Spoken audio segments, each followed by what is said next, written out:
Dr. Peter Bernstein, and I'm the director and founder of the program that I'm going to present today. It's part of the Bernstein Institute for Trauma Recovery in Petaluma, California. But we're going to be talking today about a very specialized program that we're all very committed to, and it's called, forgive me, Resilience and Renewal for the Caregiver. And I want to introduce Hello Levy, who is a trauma coach, and Kelly Barling, who also wants to make sure she's called a coach, trauma coach, and she is. But they have a lot of experience. They've been involved, just as I have, with many people that needed caregiving and support. We have been there ourselves. Hello is actually there now with her husband. So we do know what we're talking about. We help many people that are caregivers of various, various kinds.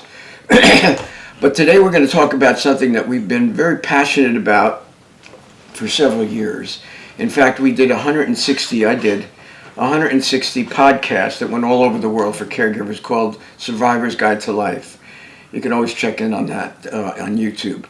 But now we have a program that we're using to support, instruct, and create resilience for caregivers, both family caregivers and professional caregivers of a variety of kinds. Anyway, the program has come from our own experience, as well as I've been a trauma therapist for 54 years. I don't call myself a therapist anymore, and I'll tell you why in a minute. I am what they call a trauma recovery specialist. And the reason that it came to that is after dealing with my wife, who's since passed away, with caregiving, it really brought me to a place of a certain kind of humility. And this is the kind of work that brings people down to earth. And it's not something that you just read about in books. It's something you've got to experience in order to really understand the changes that it puts people through. I've been a trauma specialist for a long time. And one of the reasons that caregiving fits, we call it, I'm going to call it secondary traumatic stress. And that's for folks that have gone through this work, who live through it, and there's no question that it's traumatic. And secondary is the kind of trauma that we absorb from dealing with others going through very difficult times. They call it, when they define it, they call it a caregiver is someone who deals with and puts their life aside to help someone in harm's way. Harm's way, for us, many times means facing very serious illness and potential death. So we've dealt with a lot of that. We're dealing with it actively right now. But we also have run into the kind of detrimental things that happen to caregivers themselves. And we've seen some real tough things for caregivers, how they will, after a while, absorb the energy from giving so much. They're usually empaths, which are people that put themselves aside, more willing to put themselves aside and to help others, and sometimes to a fault. And many caregivers also have pain in their own past. Well, for whatever reason, but it's now come to a calling and coming alongside others in need. What we've seen, though, is in giving, there are things that begin to happen, and it's part of the work.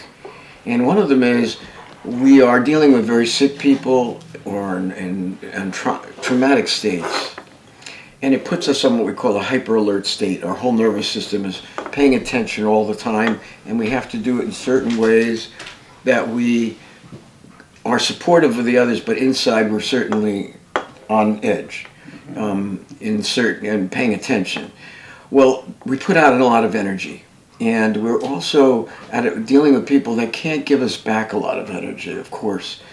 But as we give it, we're depleting our own energy stores, and our bodies feel it.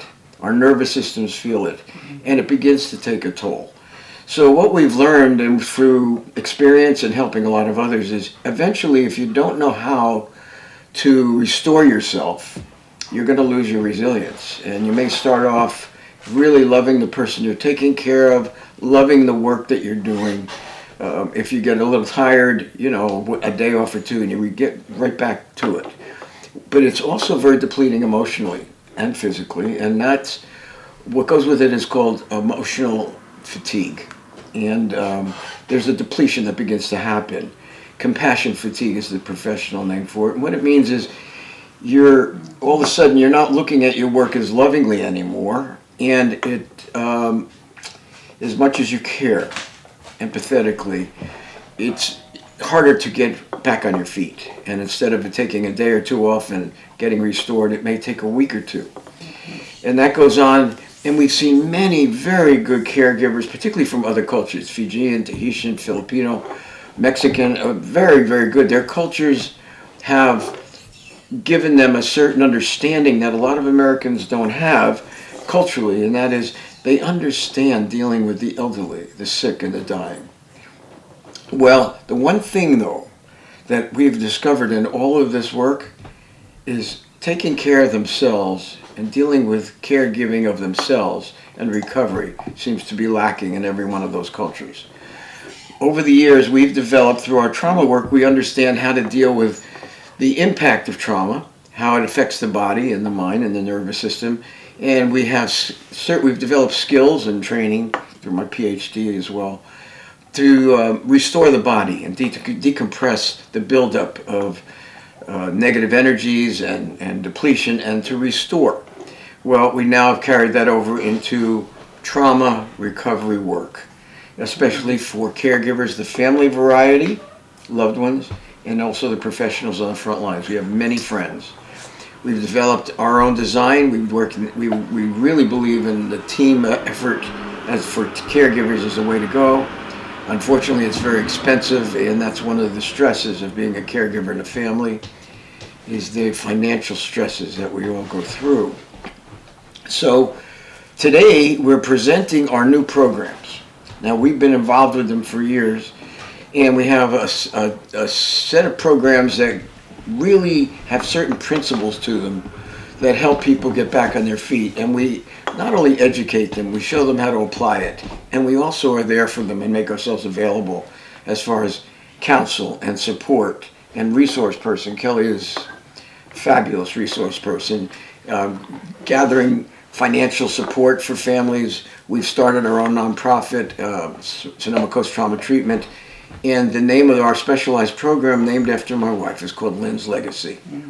Very inspiring program.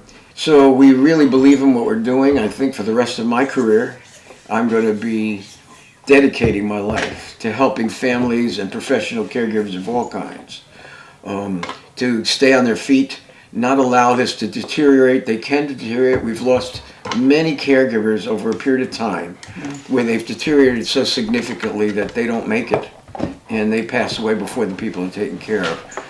We've also seen physical deterioration too. And the medical problems that come up are pretty serious. Anyway, I want to turn this over a little bit to the ladies. They have some things to say. They're not as comfortable in front of the cameras as I am. I've done a lot of this, but they have a lot of experience. So I'll pass it over to Haloa and then Kelly, and they can put in their 2 cents. And believe me, it's very valuable and precious information. So here, I'll turn it over to Well, I've got to say that caregiving for me is something that was a very important thing for me to become involved with. And I was a caregiver to Lynn, Peter's wife, while she was very ill. And I learned a great deal. I also learned how easy it is to totally forget about yourself. And you are so involved with the care that you're giving and the other person that you are paying no attention to what's happening within you. This is something that we really want to address with any of those that we train, that we support, because it's so important. And as a caregiver today to my husband, I know it's so easy for me to kind of get very involved with what's happening with him and again forget about myself. Fortunately, I have learned enough how to be able to kind of recognize, uh-oh, something's going on here, and I better pay attention to it. And it's what's saving me, and it's making it possible for me to stay resilient. And that's really what we want to be able to help you with, and be able to provide the tools and the support that we know we can give to you. I want to add something to that. Hello didn't come to the caregiving role easily, and she was never the type of person that you'd think would be drawn to it. But what we find with caregiving is it brings you down to the basics about what's important in life and what isn't. And Hello is one of the people who was really ready, as far as her own development and personal growth, to accept the changes she would have to go through, and she did it willingly. This is the kind of work that it may be very difficult, but the other thing we see is if you approach it the right way, you actually you grow, and you heal your own wounds, which we bring to it, and they're exposed eventually, but we have to deal with those too, so we don't allow it to contaminate our work in helping others. And when you do that, you can really see a caregiver, as hard as the work is, have a resilience and begin to thrive in the midst of the struggle. And there's a spiritual understanding there too, that the more difficult the struggle, well, what really can come out of it is an incredible change in life, a deeper trust and faith, if not religiously, certainly personally and spiritually. Mm-hmm. So Hello is one of those people, I can attest to it. She's also part of a team. And one of the nice things of being with part of a team is she gets the support and help she needs when her materials have been triggered, and they do to everyone. But we make sure that she gets that taken care of so she can go back to doing her work and apply her abilities and caring in an effective way. So I just want to say that this is a lady that really is a testimonial to healing and growing through being a caregiver in very difficult circumstances. Thank you, Peter. And then there's Kelly. Hello there. Part of what I would like to talk about, which is part of our training, is recognizing the physical effects that caregiving can have on a person. We touched on some of the things about moving from stress to compassion fatigue and eventually burnout. Part of what we'd like to teach people is how to pay attention to their own bodies. People can manifest stress in their bodies in different areas. We were talking yesterday about some people can get like stress headaches. Some people can carry tension in their jaw, their shoulders, back, stomach issues. And these are things that a caregiver should really be paying attention to so that they can take care of those things and become resilient through their work. If they ignore that, they're going to have a speedy path to burnout. And that's what we would like to teach caregivers how to avoid. Mm-hmm. We talk about the one segment of our training that has to do with the pause button, which addresses directly what you're talking about. Yeah. Kelly is an expert at this. She's been involved with a lot of people, a great resource person, and she's got a very cool, calming presence during some very critical times when people are just stressed and it's just as much as they know, they can't remember it because the level of need is so strong. And she's been very good at that. We've been a witness to it. But we have a part of our program that she's alluding to where we talk about pushing the pause button. And what that really has to do with is there's what we call an off button, which is shutting off your self-defenses completely, not letting anything in. The on button, which you're much too open and vulnerable to. And then we have the pause button. And that has to be a very practical application for caregivers. And that is, at the time, our job really is to deal with the stress of the family, the person going through what they're going through, and be there for them. And we're actually feeling our own pain, and we may not even recognize all of it, but our bodies, as Kelly was saying, is picking up and sending us signals about the impact of the stress and distress on ourselves. We have ways of paying attention to that after their caregiving time to diffuse them and get them back to a normalized state within themselves. That's the resilience we can provide that we haven't seen happen in any other caregiving support, but we've seen many good supportive approaches. I don't want to take away, but what we have to do has much more substance to it, and it can complement and utilize these other services that other agencies provide, and we really respect those. But we know that we've learned how to get to the substance and how to prevent, as she said, reaching burnout. And there you have people who don't want to do it, can't, and they're usually physically and emotionally deteriorating. Mm-hmm. So we've learned from experience how to prevent that, or how to restore people and keep them involved in the process in a much more ongoing way, because it is ongoing. So no matter what we teach, we know we're going to have to be there for those folks and kind of help them over a long period of time. And that is something we learned from our own experiences. Anyway, that's what you're hearing from Kelly that she's alluding to, and it's very, very important. Anyway, we are presenting our programs today publicly.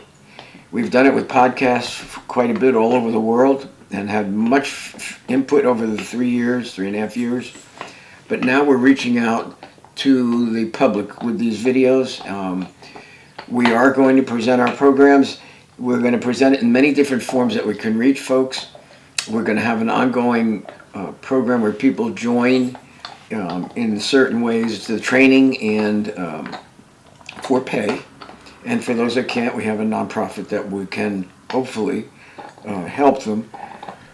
Anyway, we hope that this is the beginning of reaching folks. We know the need is huge, and I'll tell you how huge it is. There are 48 million a year caregivers that are unpaid.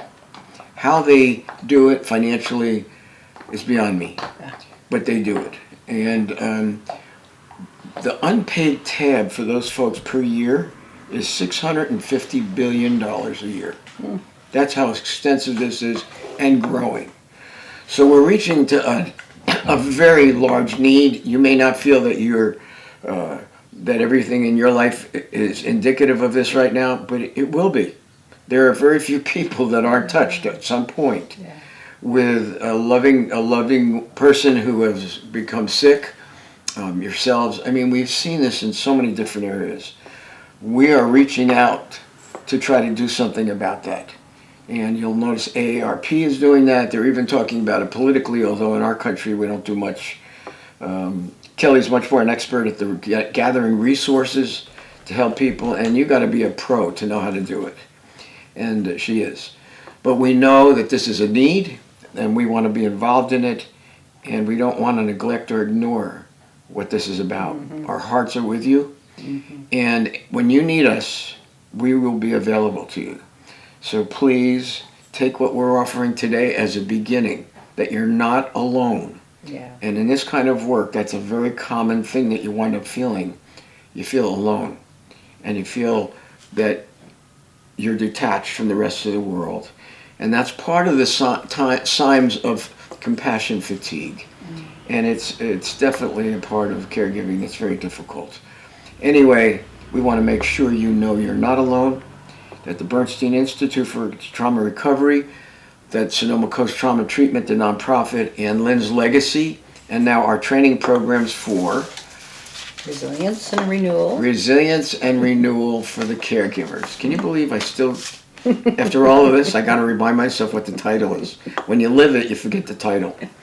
Anyway, our best to you today, and our love to you, and appreciation for what you're doing.